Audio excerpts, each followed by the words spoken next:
കഴിഞ്ഞ കുറച്ച് ദിവസങ്ങളായി ഇന്ത്യൻ മാധ്യമങ്ങൾ ആഘോഷമാക്കിയ ഒന്നാണ് ഇന്ത്യ അമേരിക്ക വ്യാപാര കരാർ.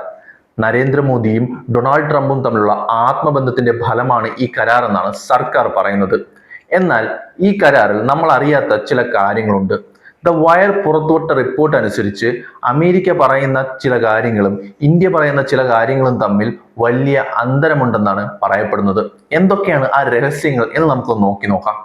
ട്രംപിന്റെ സോഷ്യൽ മീഡിയ പോസ്റ്റ് പ്രകാരം അയാൾ പറയുന്നത് ഇന്ത്യ ഇനി റഷ്യയിൽ നിന്ന് എണ്ണ വാങ്ങില്ല എന്നാണ്.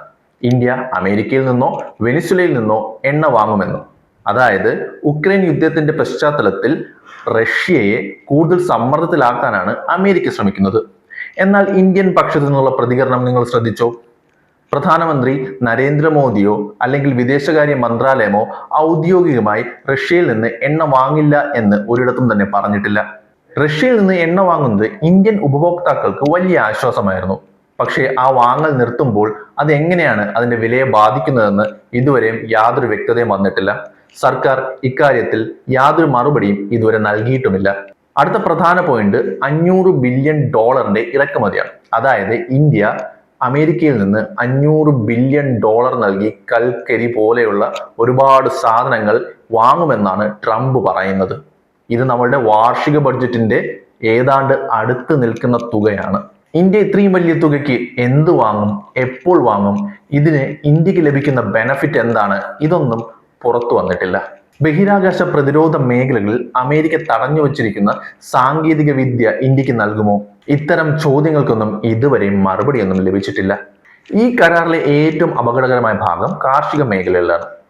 അമേരിക്കൻ അഗ്രികൾച്ചറൽ സെക്രട്ടറി പറഞ്ഞത് അമേരിക്കയിലുള്ള കാർഷിക ഉൽപ്പന്നങ്ങളെല്ലാം തന്നെ ഇനി ഇന്ത്യയിലേക്ക് 0% ടാക്സിൽ കൊണ്ടിറക്കാൻ സാധിക്കുമെന്നും അത് വിറ്റഴിക്കാൻ സാധിക്കും എന്നാണ്. പാൽ ഉൽപ്പന്നങ്ങൾ, കോഴിയിറച്ചികൾ, GM ഉൽപ്പന്നങ്ങൾ, ഇതിനെല്ലാം ഇന്ത്യ മാർക്കറ്റ് തുറന്നു കൊടുക്കേണ്ട അവസ്ഥ വരുമോ? ഇതിനും വ്യക്തതയൊന്നുമില്ല.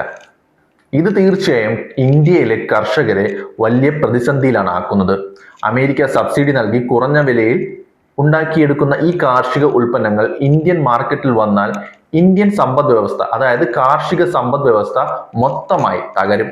ഈ മേഖലയിൽ ഇന്ത്യ വിട്ടുവീഴ്ച ചെയ്യുമോ എന്ന കാര്യത്തിൽ ഒരു വ്യക്തതയുമില്ല. ഇനി മരുന്നുകളുടെ കാര്യം പറയുകയാണെങ്കിൽ, ഈ കരാറിൽ പറഞ്ഞിരിക്കുന്നത് പോലെയുള്ള കാര്യങ്ങളാണ് നടക്കുന്നതെങ്കിൽ നമ്മുടെ നാട്ടിൽ കുറഞ്ഞ വിലയ്ക്ക് നൽകുന്ന മരുന്നുകൾ ലഭ്യമല്ലാതാകും. മരുന്നുകളുടെ വില കുത്തനെ ഉയരുകയും ചെയ്യും. ഇത് ഇവിടുത്തെ സാധാരണ ജനങ്ങളെ മോശമായി ബാധിക്കുകയും ചെയ്യും.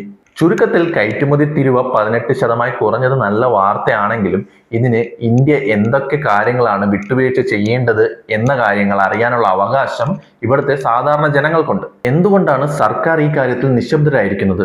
ഈ കരാർ കാരണം ഇന്ത്യ വലിയൊരു ശക്തിയായി മാറുമോ, അതോ അമേരിക്ക പോലെയുള്ള രാജ്യങ്ങളുടെ മുമ്പിൽ ഇന്ത്യ കീഴടങ്ങുകയാണോ ചെയ്യുന്നത്?